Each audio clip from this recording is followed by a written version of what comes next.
Hello, नमस्कार साथियों। एक बार फिर स्वागत है आप लोगों का मेरे इस यूट्यूब चैनल में।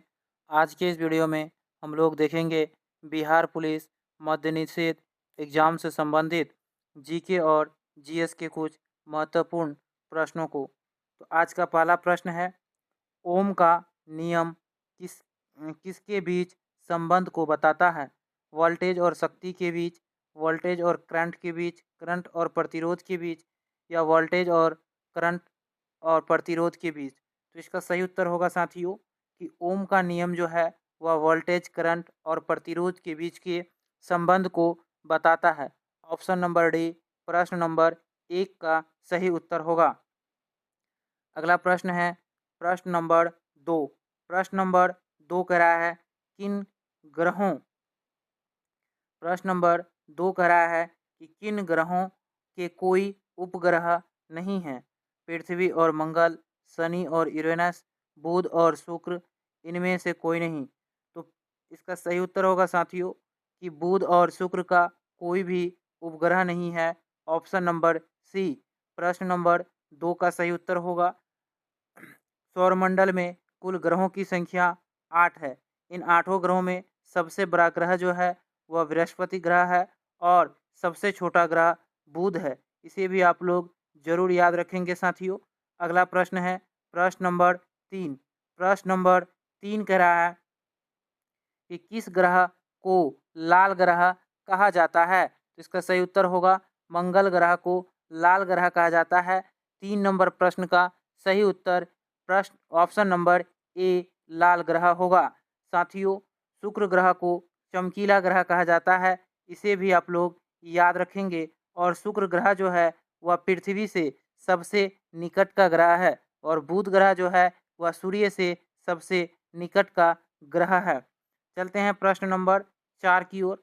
प्रश्न नंबर 4 कह रहा है कि अक्टूबर 2023 में शुरू किए गए बिहार के चौथे कृषि रोड मैप की अवधि क्या है? तो इसका सही उत्तर है 2023 से 2028। ऑप्शन नंबर सी कि अक्टूबर 2023 में शुरू किए गए बिहार के चौथे कृषि रोड मैप की अवधि जो है उसका कृषि रोड मैप की अवधि 2023 से 2028 तक है। वर्तमान समय में बिहार के कृषि मंत्री विजय कुमार सिन्हा हैं। इसे भी आप लोग याद रखेंगे कि बिहार के वर्तमान समय में कृषि मंत्री विजय कुमार सिन्हा हैं। अगला प्रश्न है प्रश्न नंबर 5। प्रश्न नंबर 5 कह रहा है साथियों कि नगरपालिकाओं के सभी चुनावों का पर्यवेक्षण, नियंत्रण और संचालन की जिम्मेदारी होता है। तो इसका सही उत्तर होगा राज्य चुनाव आयोग का।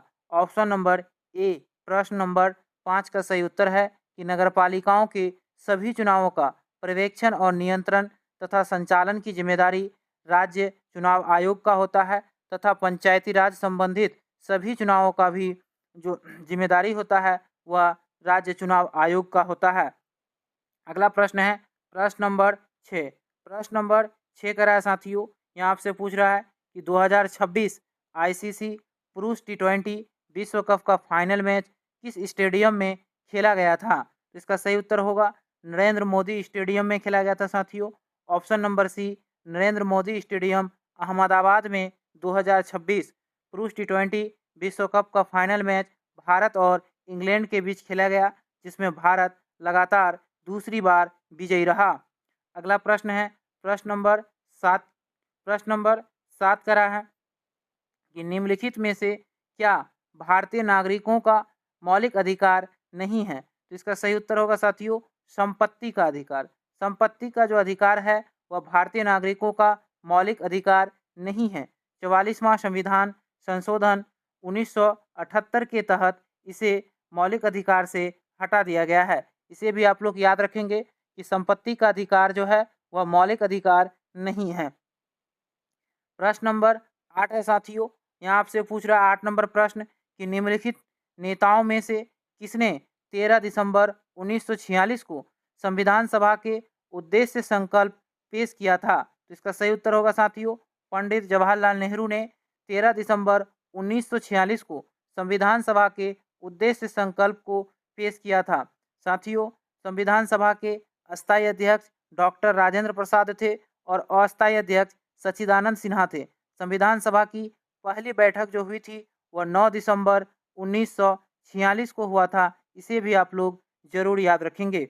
अगला प्रश्न है प्रश्न नंबर 9। प्रश्न नंबर 9 का रहा है भारतीय संविधान की कौन सी अनुसूची संघ राज्य और समवर्ती सूची के संदर्भ में केंद्र और राज्य सरकार के बीच शक्तियों को विभाजित करती है? तो इसका सही उत्तर है साथियों ऑप्शन नंबर डी 7वीं अनुसूची। प्रश्न नंबर 9 का सही उत्तर है। साथियों बिहार पुलिस मध्य निषेध एग्जाम में इसी तरह के ही प्रश्न आपको देखने को मिलेंगे। अगला प्रश्न है प्रश्न नंबर 10।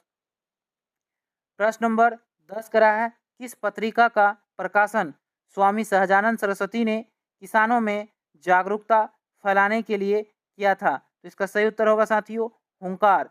स्वामी सहजानंद सरस्वती ने किसानों में जागरूकता फैलाने के लिए हुंकार नामक पत्रिका का प्रकाशन किया था। Option number B. अगला प्रश्न है प्रश्न नंबर 11। प्रश्न नंबर 11 करा है रामकृष्ण मिशन की स्थापना 1897 में किसके द्वारा की गई थी? तो इसका सही उत्तर है स्वामी विवेकानंद के द्वारा। साथियों स्वामी विवेकानंद के द्वारा 1897 में रामकृष्ण मिशन की स्थापना की गई थी। राजा राम मोहन राय साथियों ब्रह्म समाज के संस्थापक थे। ऑप्शन नंबर डी जो है साथियों राजा राम मोहन राय, इन्होंने ब्रह्म समाज की स्थापना 1828 ईस्वी में किया था। इसे भी आप लोग जरूर याद रखेंगे। स्वामी दयानंद सरस्वती ने साथियों आर्य समाज की स्थापना किया था और रामकृष्ण परमहंस जो थे वो साथियों स्वामी विवेकानंद के गुरु थे। अगला प्रश्न है प्रश्न नंबर 12। प्रश्न नंबर 12 करा है पृथ्वी के वायुमंडल में दूसरी सबसे प्रचुर गैस कौन सी है? तो पृथ्वी के वायुमंडल में सबसे प्रचुर गैस नाइट्रोजन है जिसकी मात्रा 78%। और यहाँ आपसे पूछा गया है कि दूसरी सबसे प्रचुर गैस कौन सी है? तो ऑक्सीजन है जिसकी मात्रा 21% है। अगला प्रश्न है प्रश्न नंबर 13। प्रश्न नंबर 13 कह रहा है कौन सा शब्द सफेद प्रकाश के उसके घटकों रंगों में विखंडन का वर्णन करता है? तो इसका सही उत्तर होगा परिकीर्णन। Option number D. साथियों प्रश्न नंबर 14 यहाँ आपसे पूछा जा रहा है। अगला प्रश्न है कि वायुदाब को मापने के लिए किस उपकरण का उपयोग किया जाता है? तो इसका सही उत्तर होगा बैरोमीटर का। ऑप्शन नंबर बी कि बैरोमीटर के द्वारा वायुदाब मापने का प्रयोग किया जाता है। इसे आप लोग जरूर याद रखेंगे। लैक्टोमीटर के द्वारा दूध की शुद्धता को मापा जाता है। ये भी ध्यान रखेंगे कि दूध की शुद्धता के लिए लैक्टोमीटर का प्रयोग किया जाता है। प्रश्न नंबर 15 कह रहा है पश्चिम बंगाल में ग्रीष्म ऋतु की स्थानीय धूल आंधियां किस नाम से जानी जाती है? तो इसका सही उत्तर होगा काल वैसाखी।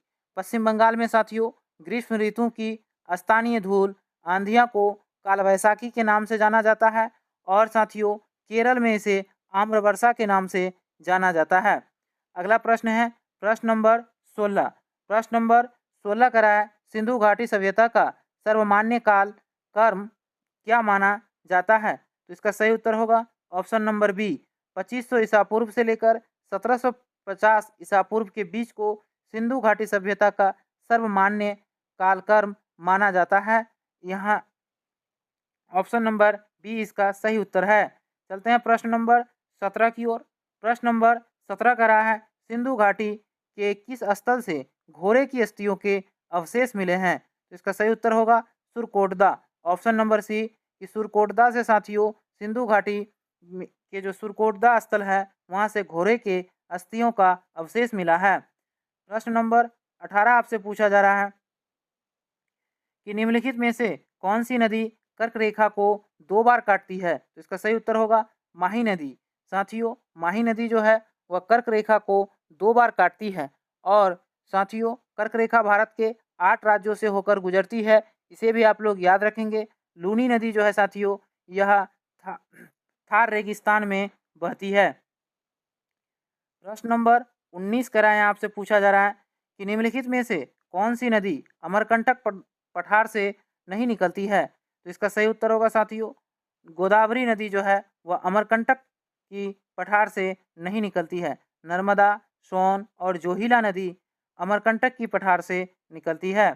प्रश्न नंबर 20 है कि प्रसिद्ध चूलिया जलप्रपात किस नदी पर स्थित है? तो इसका सही उत्तर होगा चंबल नदी पर। साथियों, प्रसिद्ध चूलिया जलप्रपात चंबल नदी पर स्थित है और धुआंधार जलप्रपात नर्मदा नदी पर स्थित है। चलते हैं प्रश्न नंबर 21 की ओर।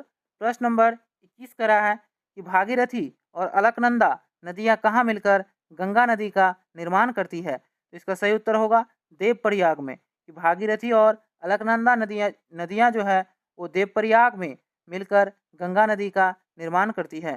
तो धन्यवाद साथियों, फिर मिलते हैं अगले वीडियो में। तब तक के लिए जय हिंद।